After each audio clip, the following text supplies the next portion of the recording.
မိမိတို့နေ့စဉ်ဘဝမှာစီးပွားရေးလူမှုရေးမိသားစုအရေးတွေကြောင့်စိတ်ဖိစီးမှုတွေစိုးရိမ်စိတ်တောကတွေနဲ့ဒေါသတွေကိုခံစားနေကြရပါလားအဲဒီစိတ်ဖိစီးမှုတွေကိုပျောက်ကွယ်ခြင်းလို့အလုပ်တွေမဲလုပ်တာတခြင်းနာထောင်တာဒါမှမဟုတ်တခြားမြေပြောင်နည်းလမ်းတွေကိုအသုံးပြီးခေတ္တခဏထွက်ပေါက်ရှာနေမိကြပါလားအဲဒီလိုနည်းလမ်းတွေဟာပြဿနာကိုခေတ္တမေးသွားစေပေမဲ့ရှင်ထဲကအမှုတွေကိုလုံးဝငြိမ်းအေးသွားစေဖို့အပြင်းမှမဟုတ်ပါဘူးဒီနေ့ဗီဒီယိုမှာတော့ပါမောက္ခချုပ်ဆရာတော်ဒေါက်တာအရှင်နန္ဒမာလာပြည်ဝင်သာဟောကြားတော်မူထားတဲ့စိတ်ဖိစီးမှုနဲ့တောကတွေကိုလည်းငင်းအမြင့်ပြတ်ငြိမ်းအေးစေမဲ့တတိမကွာတိပညာဖြင့်နေထိုင်ခြင်းဆိုတဲ့စစ်မှန်တဲ့ဒီစနစ်မှန်ကိုမျှဝေပေးသွားမှာဖြစ်ပါတယ်ဓမ္မမိတ်ဆွေများအားလုံးမင်္ဂလာပါခင်ဗျာမြတ်စွာဘုရားရှင်တန်ယုတ်တာဤကဲတတိပဋ္ဌာနာတန်ယုတ်မှာဟောကြားတော်မူထားတဲ့တတိတုတ်ကိုအခြေခံပြီး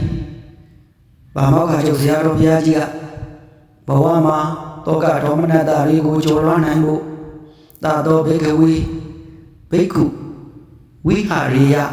တမေသာနောယဟန်တို့တတိမကွာတိပညာရှိလျက်နေထိုင်ကြရမယ်ဆိုတဲ့အဆုံးအမတော်ကိုလက်တွေ့ကြကြရှင်းလင်းဟောကြားထားတာဖြစ်ပါတယ်ဒီနေ့မှာတော့ဆရာတော်ကြီးဟောကြားတဲ့တရားတော်အတိုင်းကျွန်တော်တို့နေ့စဉ်ဘဝမှာတတိနဲ့အတိပညာကိုဘယ်လိုပေါင်းစပ်ကျင့်သုံးရမလဲဆိုတာအပိုင်းလေးပိုင်းခွဲခြားပြီးပြောပြပေးသွားမှာဖြစ်ပါတယ်အပိုင်း1ဗုဒ္ဓဘာသာဤထူးခြားခြင်းနဲ့စိတ်ဖိစီးမှုတို့ဤအကြောင်းတရားမြတ်စွာဘုရားရှင်ရဲ့တရားတော်ဟာတခြားဘာသာတရားတွေနဲ့မတူဘဲအလွန်ထူးခြားပါတယ်တခြားဘာသာအများစုမှာဖန်ဆင်းရှင်သို့မဟုတ်တကူရှင်ထံမှာဆူတောင်းဆူယူပြီးမိမိဘဝကိုအနှံ့ကြရတာဖြစ်ပေမဲ့ဗုဒ္ဓဘာသာမှာတော့ဘုရားရှင်ဟာအမှန်တရားကိုထုတ်ပေါ်ဟောကြားပေးတဲ့ဆရာတဆူအဖြစ်ကိုယ်ကြရာဖြစ်ပြီးကိုယ်ဘဝကိုကိုယ်တိုင်ကျင့်သုံးပြုပြင်ရတဲ့ဤစနစ်ဖြစ်ပါတယ်တရားတော်ဆိုတာဘာသာရေးအလုပ်တစ်ခုတည်းမဟုတ်ပဲတဘာဝတရားဖြစ်တဲ့အတွက်ဗုဒ္ဓဘာသာဝင်ဖြစ်စေမဟုတ်သူဖြစ်စေဒီလမ်းကြောင်းအတိုင်းရှောက်လန်းရင်ရှောက်တဲ့လူတိုင်းအကျိုးကျေးဇူးကိုအတူတူရရှိကြမှာဖြစ်ပါတယ်ဒီနေ့ခေတ်မှာတိုးတက်တဲ့နိုင်ငံတွေအပါအဝင်လူတိုင်းဟာစီးပွားရေးလူမှုရေးတွေနဲ့ရှင်ပြိုင်လို့ရုန်းကန်နေကြရလို့စိတ်ဖိစီးမှုတွေစိုးရိမ်မှုတောကတွေမလိုလားတာဖြစ်လို့မကျေနပ်တဲ့စိတ်ဆင်းရဲမှုဒေါမနတာတွေအမြဲကြုံတွေ့နေကြရပါတယ်အဲဒီစိတ်ဖိစီးမှုတွေကိုမူရည်စေဝါသို့မဟုတ်အာယုံလဲတဲ့ဒီစနစ်တွေနဲ့ဖြေဖြောက်ဖို့ကြိုးစားကြပေမဲ့ဒါတွေဟာဒုက္ခတစ်ခုထပ်တိုးလာရုံမရှိပြီးအပြည့်မှန်မဟုတ်ပါဘူးအပိုင်းနဲ့တတိဆိုတာဘာလဲဘယ်မှာတတိထားရမလဲလူတွေက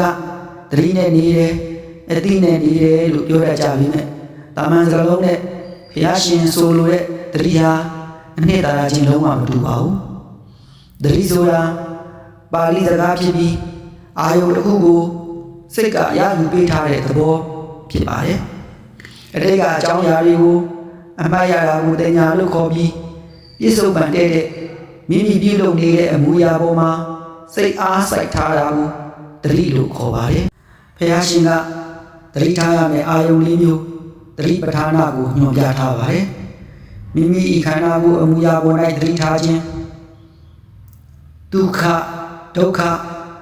အဒုက္ခမဒုက္ခဟူသောခံစားခြင်းများပေါ်၌တတိထားခြင်းမိမိစိတ်ထဲတွင်လောဘဒေါသမောဟဖြစ်နေသလားဟုအကဲခတ်တတိထားခြင်း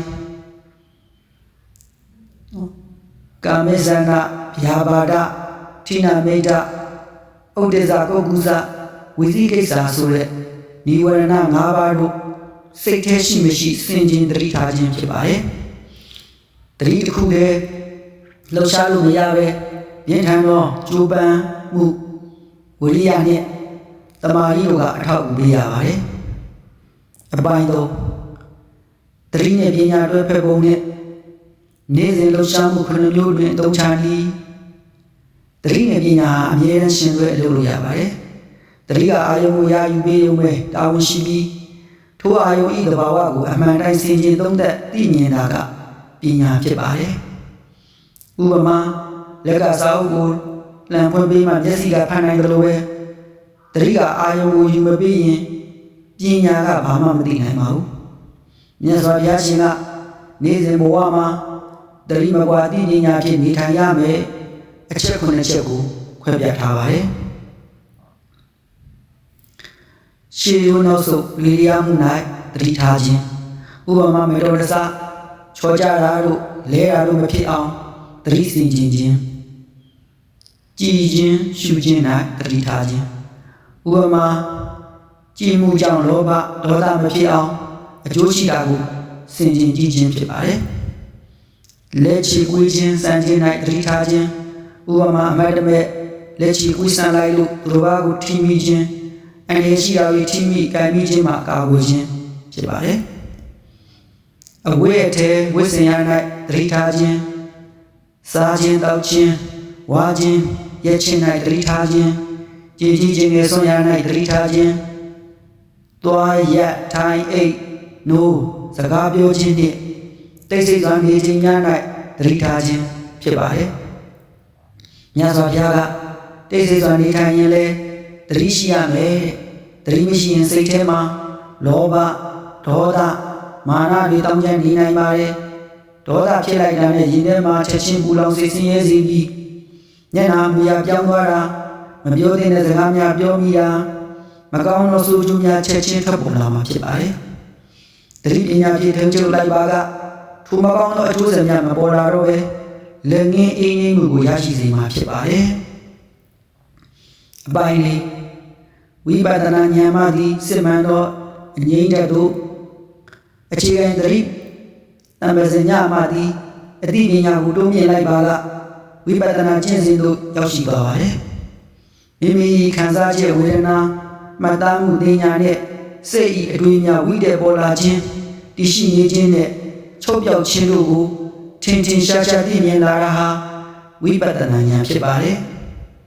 ဝိပဿနာဉာဏ်ရင့်တန်လာတဲ့အခါသင်္ခါရတရားရဲ့ပစ္စည်းချုပ်ဆုံးရာနိဗ္ဗာန်ကိုမျက်မှောက်ပြုနိုင်တဲ့မေစိတ်ကိုယ်စိတ်များပေါ်ပေါက်လာပြီး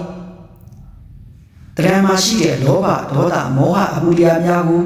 အမြင့်ပါပြုတ်ထွက်သွားအောင်အပြည့်တိုင်ဖယ်ရှားပေးနိုင်ပါတယ်အဲဒီအခါဘဝမှာတောကဒေါမနတာတွေကင်းဝေးပြီးစစ်မှန်တဲ့အငြိမ့်တဲ့နဲ့ချမ်းမြေစွာနေထိုင်နိုင်မှာဖြစ်ပါတယ်ဒီနေ့ဒီလိုမှာတော့လေ့လာသင်ယူခဲ့ရတဲ့အဓိကအချက်များကိုပြန်လည်နှိမ့်ချုပ်ရရင်ဗုဒ္ဓဘာသာသည်စုတောင်းသည့်ဘာသာမဟုတ်ပဲမိမိကိုယ်တိုင်သတိပညာဖြင့်ပြုပြင်ရသောတဘာဝတရားနည်းလမ်းဖြစ်ပါတယ်သတိသည်ပြစ္ဆုတ်ပံအာယုံကိုရယူပေးပြီးပညာကသာတဘာဝအတိုင်းအမှန်ကိုသိမြင်စေပါတယ်နေ့စဉ်အမှုရာခုနှစ်မျိုးရက်သွားထိုင်အိတ်စားတော့စကားပြောခြင်းတိတ်ဆိတ်ချိန်တိတ်ဆိတ်နေချိန်တိုင်းသတိတမနာထားရပါမယ်ဒေါသလောဘကိုသတိဖြင့်ထိန်းချုပ်ခြင်းသည်စိတ်ဖိစီးမှုနှင့်ပြဿနာများကိုလည်းငြိမ်းငြိမ်းအေးစေပါတယ်အဖြစ်အပျက်ကိုရှုမြင်သောဝိပဿနာဉာဏ်မှသဖြင့်ကိလေသာများကိုအမြင့်ပြတ်ငြိမ်းအေးစေနိုင်ပါတယ်ဓမ္မမိတ်ဆွေများခင်ဗျာဘဝမှာဘယ်လိုပြဿနာဘယ်လိုအခက်အခဲနဲ့ပဲကြုံတွေ့ရပါစေမြတ်စွာဘုရားရှင်အိတ်ကြီးပေးတော်မူခဲ့တဲ့တတိမကွာတိပညာဖြင့်နေထိုင်ခြင်းဆိုတဲ့လမ်းစဉ်အတိုင်းနေ့စဉ်ဘဝမှာအစင်မပြတ်လေ့ကျင့်ပွားများကြရင်ဖြစ်ကျင့်သွင်းမှုများငြိမ်းအေးကချမ်းမြေ့သားရသောဘဝပိုင်ရှင်များဖြစ်ကြပါစေကြောင်းဆုမွန်ကောင်းတောင်းပေးလိုက်ရပါတယ်ယခုကျွန်တော်ပြောပြမျှဝေပေးခဲ့တဲ့တရားတော်ဒီချုပ်ကိုနာယူကြည်ညိုကြသူအပေါင်းစိတ်ဤချမ်းသာခြင်းကိုယ်ဤချမ်းသာခြင်းတို့နှင့်ပြည့်စုံကြပါစေ